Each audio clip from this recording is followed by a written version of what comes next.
It's my old friend.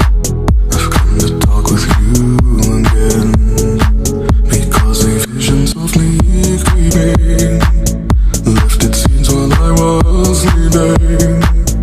And the vision that was planted in my brain still remains within the sound of silence.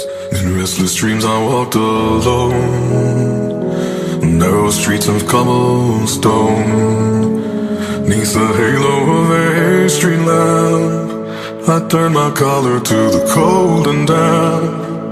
When my eyes were stabbed by the flash of a neon light that split the night and touched the sound of silence. And in the naked light I saw